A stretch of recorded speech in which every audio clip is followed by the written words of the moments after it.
E-281, a personal services agreement between the County of Nassau acting on behalf of the Office of Nassau County Treasurer and Capital Resource Management Agency. Moved by Legislator Dunn, seconded by Legislator Nicolello, and I think we have.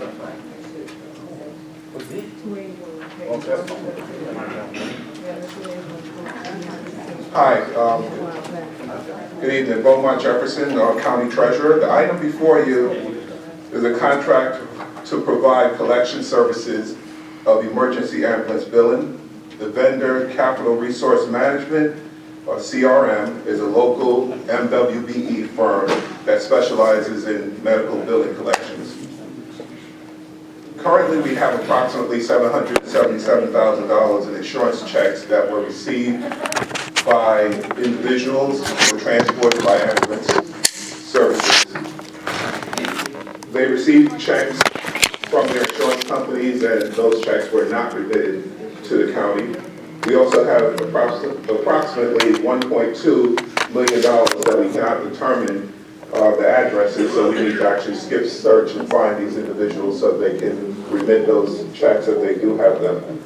This is a billing. This is a collection for billing, and I have Greg Stefanoff from PD who can speak to the billing contract. But I don't want this to be confused with the actual ambulance billing. This actually comes after the billing, after the ambulance billing company attempts to collect from anyone who takes an ambulance. Then you have a service where we try to collect anything that was remitted to their insurer or any addresses that's bad. So this is, I think the last time we were here and this was tabled, I think there was some confusion really on what is this? And I just want to separate, this is collections for people who we know receive checks and we want to collect on those.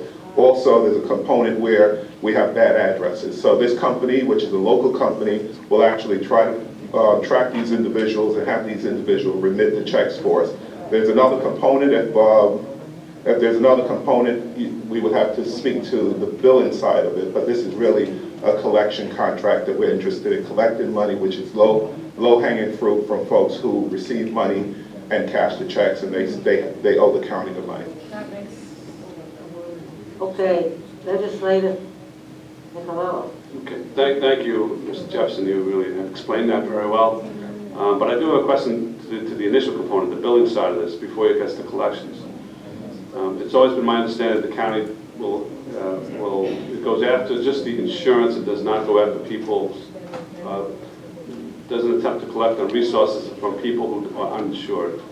Is that correct, Lieutenant? That's my understanding, but I'll let the Lieutenant everyone who gets driven in an ambulance, who does get billed, and what we do is anyone who asks for relief, we coordinate with the billing company, we look at the situation. If there's no ability to pay, then we would offer relief. No ability meaning like there's no insurance that can be reimbursed, and then we do offer relief to them. Okay. Now, I thought more particular that, I thought it was more definite that if someone did not have insurance, the county was not going to go after their assets or their payments. That's always been my understanding. In that case, we offer relief because they wouldn't have a mechanism of getting reimbursed for it. Here's my concern. I always thought that the bills had that spelled out clearly, and you know, we all get bills in our home, and much of the time this is elderly people. And our staff had gotten a copy of one of the bills, and this is what it says. Indicates how you can pay, different types of insurance. It says self-pay. If you do not have insurance, please remit your payment. If you have any questions, please call the number listed on the front of the statement. So it just says self-pay. If you do not have insurance, please remit. So if I'm looking at this, I have no idea that I don't have to pay. I'm saying, all right, I don't have insurance, I have to pay, I send a check in. It's not always the case that you don't have to pay, because if there are people with means that can easily pay. Well, then how do we make that? To the best of our ability, we coordinate with the billing company who deals with the person that we're billing, and we try and make an assessment If there is no insurance, you know, we do offer relief from the bill. I have difficulty with that because the people with means have a way to, you know, have mechanisms and resources to I guess, fight this. But I think what you're dealing with is the people that don't have means. People probably who don't have insurance are probably on the lowest socioeconomic scale. So those are the people who are going to start sending in money. And that's exactly opposite of what we always wanted to do here, which is simply this. If you have insurance, we're going to go after your insurance to pay us for this service. If you don't have insurance, we're not, because your tax dollars pay for it anyway. So I think this clearly say to anyone who receives a bill for using a Nassau County police ambulance, if you do not have the ability to pay or you do not have insurance, please contact this number. So you basically, we can work on the details, but people who don't have insurance should know that they don't have to pay for this. Let's say, Nicola, I just want to add one thing. I did some research on this on my own. I, in fact, called the agencies that are involved here as to, you know, why it wasn't, you know, absolutely clear that, you know, that if you didn't have insurance, you didn't have to pay. And their concern basically is if you say, call this number if you have no insurance, they're thinking that people aren't gonna you know, pay, whether they have insurance or not. And by having a phone number there, if you have no insurance, once the people call and they're asking for relief, because they really can't pay and they really do need the relief, that at that particular point they tell them they don't have to pay once they make that phone call. I mean, you know, sitting where you're sitting at one point, you know, you're just being conflicted about that, whether you should actually have on there, well, if you have no insurance, and people just say I have no insurance, and they're really not telling you the truth. And that, by the way, is a problem. In fact, it's an even greater problem that people who do have insurance aren't paying. They get the check, and then they never send it in. So it's a big problem, and that they're, you know, the agencies are trying to work together on, or work towards trying to find a better method of getting paid by people who actually have the insurance. But that's the thinking. That's a legitimate point. I would say that with respect to that maybe we should have a form that they fill out in return, which states basically that they're submitting this information, that they have no insurance under penalty of perjury, and have them go to a notary public or something like that. Excuse me.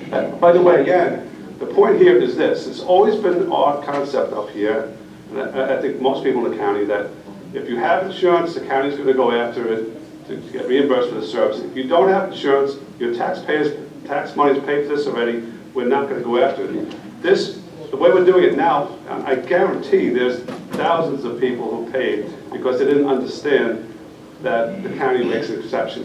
I'd like to say that we tabled this many months ago, and it's creating a problem. I don't want to table this out because it has to do with collection, but I think this is a problem we're going to have to explore on the billing end of it. Let's say, all I'm saying to you is that the companies that I spoke to, the two of them who are doing the collection, they'll do anything that we want. I mean, it simply is the treasurer advising them to change the form. But I think we should, you know, I actually had a long conversation with. That I have, you know, with council, I had long discussions about this, and we were supposed to come up with some kind of solution. We can still come up with some kind of solution, but this is the reason it was tabled the first go around. So I'm just saying to you that whatever we want, or whatever this body desires to do, you just advise the treasurer, and the company itself, who does the collection, has no problem, you know, doing whatever we ask them to do. Madam Chair. But, can I have a question, Tim? Legislator Dunn. Thank you. The wording is so, Mr. Jefferson, we're going to pass this. We're going to give you all the tools you need to do your job. You do a great job. I appreciate your ambitious way you do your job. And you know, my legion was you know, very, very thankful for your immediate response to our request. So I'm here for you, and we're going to pass this. But Franny, I think the wording's going to be, because we got World War II people and we got Korean War guys, and our senior citizens look at it and say, oh, it doesn't say if you can't pay. It says if you don't have insurance. Let's So say that- anything that council, you know, agrees to, and you advise the treasurer, they'll abide by. I mean, Thank you're just keeping in mind that if you give people a quick out, they're gonna take it, and they're not gonna pay. And as I said, our biggest problem is people who are currently getting checks from the insurance company. That's our biggest problem right now, is getting the money from people who actually got check from the, I mean, you're talking a lot, hundreds of thousands of dollars. So that's it, and our treasurer is working very hard to collect that money. We're going to give them the tools to do that. Thank you. I just want to say that we can identify the people who receive checks, and we can actually go after and try